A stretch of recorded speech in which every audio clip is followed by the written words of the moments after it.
Bonjour, le béniscope ce matin pour nous les hommes se trouve dans Josué chapitre 1 et verset 9 où il est dit ceci. Ne t'ai-je pas donné cet ordre, fortifie-toi et prends courage. Ne sois pas effrayé ni épouvanté, car l'Éternel ton Dieu est avec toi dans tout ce que tu entreprendras. Cette parole qui est adressée à Josué est vraiment un encouragement. Il avait une mission, un appel de Dieu dans sa vie et Dieu l'appelle à se fortifier et à s'encourager. Je prie pour que nous les hommes, nous puissions nous lever, que nous puissions être courageux et avancer car la force vient dans la marche. Pour vous, mesdames, Juge 5 au verset 7 nous dit « Les chefs étaient sans force en Israël, ils étaient sans force, jusqu'à ce que je me sois levée, moi, Déborah, jusqu'à ce que je me sois levée comme une mère en Israël. » Vous êtes, mesdames, mes sœurs, appelées à vous lever et à être une bénédiction pour ceux qui vous entourent. La force va se trouver dans votre résilience pendant les épreuves.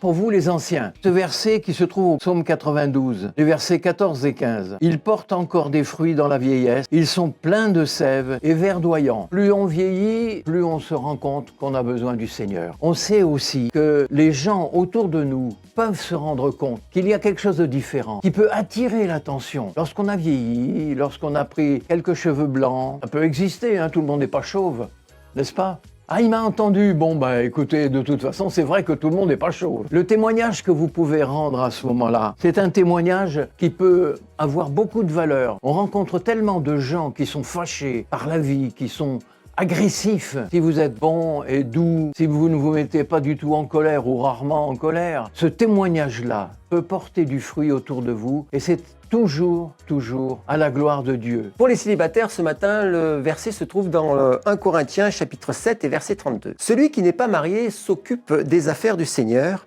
et des moyens de plaire au Seigneur. C'est un peu bizarre pour les célibataires de ne pas s'occuper de son besoin immédiat qui est de rencontrer quelqu'un. Ce qui est bizarre, c'est de changer son occupation afin de s'occuper des affaires de Dieu et de plaire à Dieu. À ce moment-là, Dieu s'occupera de tes affaires et de ton besoin. Recherchez d'abord le royaume de Dieu et sa justice et toute chose, à savoir l'âme sœur aussi, te sera donnée par-dessus. Pour vous les couples, Colossiens au chapitre 3 et au verset 14 nous dit « Mais par-dessus tout cela, revêtez-vous de l'amour qui est le lien de la perfection. » L'amour, c'est la clé qui soude un couple. Protège-le.